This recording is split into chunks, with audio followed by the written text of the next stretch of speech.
Ya, pemirsa, ini merupakan kedua kalinya Idul Fitri dirayakan di tengah pandemi COVID-19. Dan untuk membahasnya, saat ini kami sudah terhubung dengan Ustadz Yusuf Mansur melalui sambungan telepon. Assalamualaikum, selamat sore Ustadz Yusuf Mansur. Waalaikumsalam warahmatullahi wabarakatuh. Apa Ya, kabar Ustadz Yusuf, semua? hingga sore hari ini kita masih menantikan penentuan Ya, hilal tentunya. Tapi ini kedua ya, kalinya nih, kita harus merayakan Idul Fitri di tengah pandemi. Pemerintah ya, juga betul. menganjurkan masyarakat untuk sholat Idul Fitri di rumah saja. Seperti apa panduan sholat Id di rumah nanti? Bismillahirrahmanirrahim. Ya, saya mengikuti kemudian apa yang menjadi petunjuk MUI ya. Dan kemudian juga kayak Gubernur Anies juga sudah mengumumkan, beberapa kepala daerah juga sudah mengumumkan, selain pemerintah pusat gitu. Kalau saya sih ngelihatnya bukan dari sisi hukumnya ya, lebih kepada suasana hati. Hmm. Mudah-mudahan suasana hati dari kawan-kawan semua kaum muslimin muslimat seluruh Indonesia tetap berbahagia, tetap penuh syukur, masih diberi panjang umur di suasana COVID kayak begini, dikasih sehat. Sementara di banyak tempat orang-orang kehilangan ayahnya, kehilangan ibunya, kehilangan kakak dan adiknya, kehilangan teman dan sahabatnya, kehilangan gurunya, kehilangan muridnya, kehilangan ustadz dan jemaahnya, kehilangan banyak orang. Tapi kita masih bisa sampai detik-detik akhir Ramadan. Jadi saya lebih ke suasana hatinya nih Mbak gitu. Suasana hati dulu, jangan sampai enggak penuh syukur, jangan sampai enggak penuh dengan kegembiraan bahwa kita tidak bisa sholat itu misalnya sama seperti tahun kemarin. Ya mudah-mudahan dengan doa kita masih bisa dapat pahala yang juga nggak ada di suasana kalau nggak pandemi, yakni suasana ibadah menjaga protokol kesehatan. Di beberapa tempat misalkan kayak Banyuwangi saya lihat Ibu Bupati Ipuk misalnya sudah memberikan panduan juga lewat Instagram, membolehkan sholat Idul Fitri dengan beberapa ketentuan. Jadi saya pikir sih sepanjang mungkin ya, sepanjang teman-teman masjid di berbagai daerah benar-benar bisa menjamin berlaksananya protokol kesehatan COVID-19 dengan sangat baik dari rumah, sudah pada berwudu, tidak berwudu di masjid, semua sudah pakai masker, semua udah niat berjarak, tidak ngobrol, tidak berkerumun, dan tidak bersalaman setelah sholat Idul Fitri. Salamannya salaman COVID begitu. Saya kira sih sepanjang itu masih bisa dilakukan. Ini kan kenapa nggak boleh gitu, atau ada himbauan nggak boleh, dilarang, atau ada himbauan dilarang, karena kan faktor kita juga barangkali yang nggak disiplin. Nah kalau kemudian kita bisa disiplin, insya Allah rasanya sih ya, mudah-mudahan kita udah terlatih kan selama 2 tahun ini, mudah-mudahan sih bisa menjaga protokol kesehatan gitu Mbak. Harus menyambut hari kemenangan dengan suasana hati bersyukur tadi ya yang saya catat, Ustadz. Iya, Ya, memang tahun ini kalau kita lihat kan ada banyak tradisi yang biasanya dilakukan tidak bisa kita jalankan. Tidak bisa mudik, kemudian takbir keliling juga tidak ada, sholat id pun juga dibatasi dan dianjurkan untuk di rumah saja. Bagaimana kemudian kita menyiapkan hati untuk tetap merayakan hari Raya Idul Fitri ini tanpa menghilangkan esensinya meskipun ada tradisi-tradisi yang tidak bisa kita lakukan? sebenarnya ini bagaimana kita mengelola hati sih Mbak ya, dan pemirsa ya, mengelola pikiran ya. Bayangin ya hal yang tidak ada kemarinan kalau bukan pandemi, yakni misalkan takbiran online bareng sekeluarga satu kakek buyut, nggak ada dulu. Gimana caranya? Memang kita bisa takbiran di masjid saat itu, tapi kan ya maksimum hanya di kampung kita aja kan. Kita nggak bisa dengan seluruh keluarga besar di seantero dunia. Nah dengan cara sekarang Allah udah kasih fasilitas, kita bisa takbiran online. Ini saya udah rencana takbiran online bareng dengan seluruh keluarga besar Al-Mansuriyah, dengan seluruh juga keluarga besar besannya, iparnya, semua keluarga dari kanan kiri, keluarga istri, keluarga saya, semua pohon, kakek nenek, tumpuk blok loh. Hah?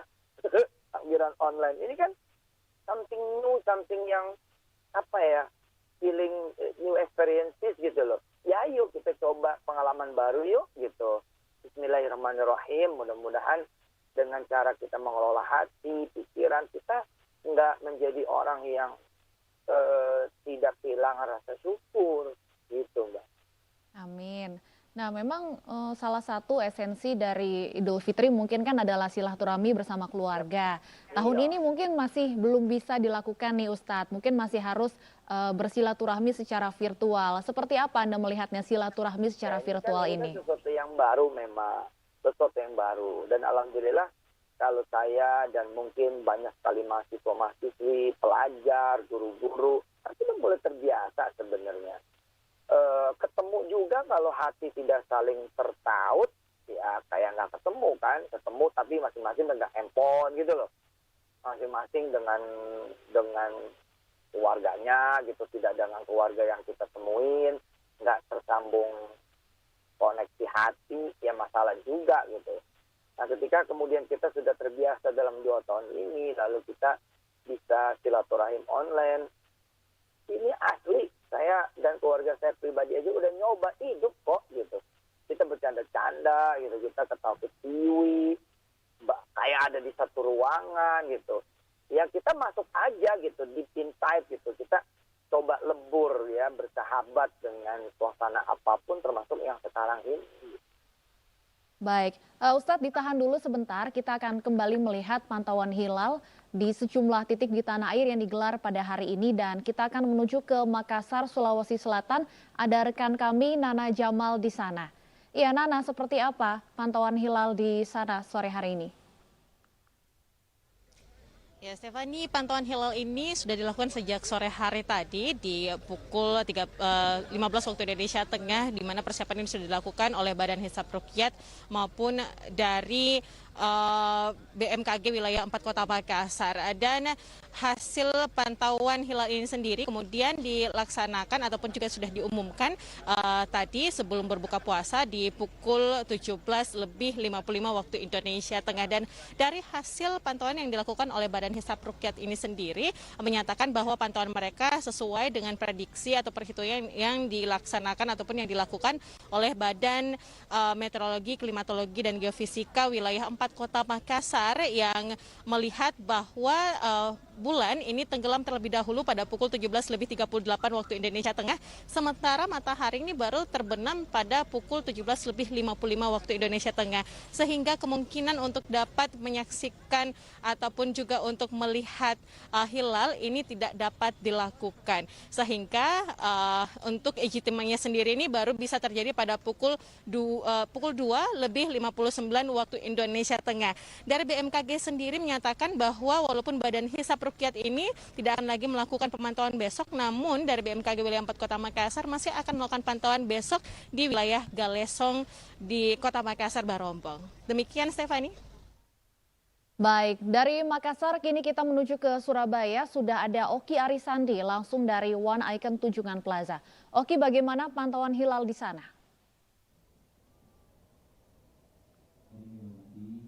Baik, selamat sore Stefani dan juga pemirsa. Sejauh ini proses pemantauan hilal atau bulan baru di kota Surabaya hasilnya masih nihil. Para ahli belum bisa melihat adanya bulan baru, sehingga itu artinya besok kita masih harus berpuasa atau menggenapkan menjadi 30 hari dan malam takbir baru akan jatuh esok malam.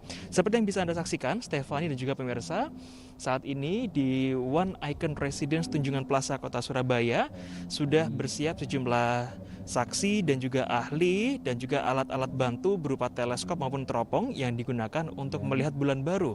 Dan sejauh ini dari hasil pantauan para ahli belum bisa mendapatkan gambaran bulan baru.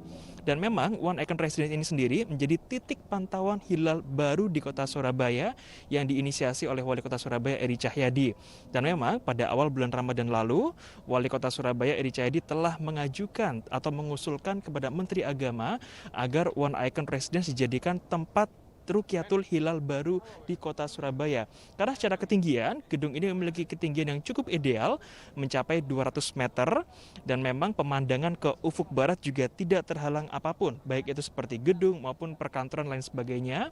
Namun memang yang sedikit membedakan adalah di mana terkait di sisi barat kota Surabaya banyak sekali pabrik-pabrik atau pergudangan yang itu artinya banyak sekali asap-asap polusi yang itu bisa mengganggu pandangan para ahli untuk melihat bulan baru.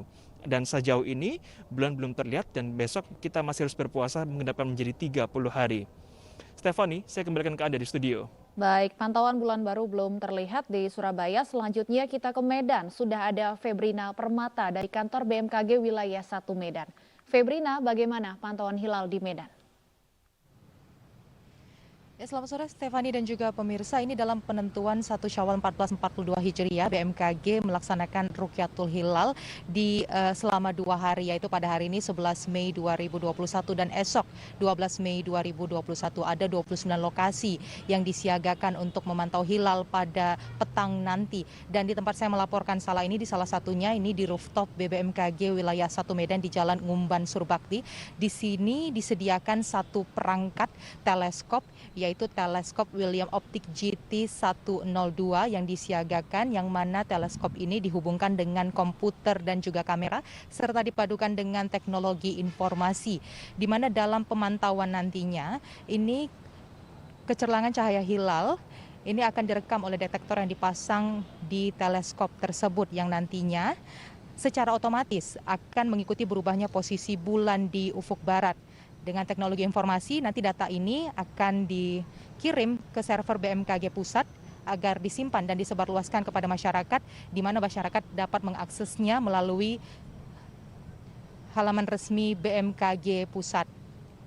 Tadi kami sempat berbincang dengan Kepala Balai Besar BMKG Wilayah 1 Medan, Pak Hartanto, yang mengatakan bahwa pada hari ini potensi terlihatnya hilal di Kota Medan ini tidak terlihat dikarenakan posisi hilal masih berada di posisi minus, di mana ini minus 4 derajat, dan diperkirakan esok Selasa 12 Mei diperkirakan posisi hilal akan berada di atas 6 derajat, sehingga dapat dipastikan bahwa penentuan 1 Syawal belum dapat dipastikan pada esok hari, dan pihak BMKG menyerahkan ini semua kepada pihak Kementerian Agama untuk bisa menentukan penentuan 1 Syawal 1442 Hijriah atau Lebaran Idul Fitri. Begitu Stefani.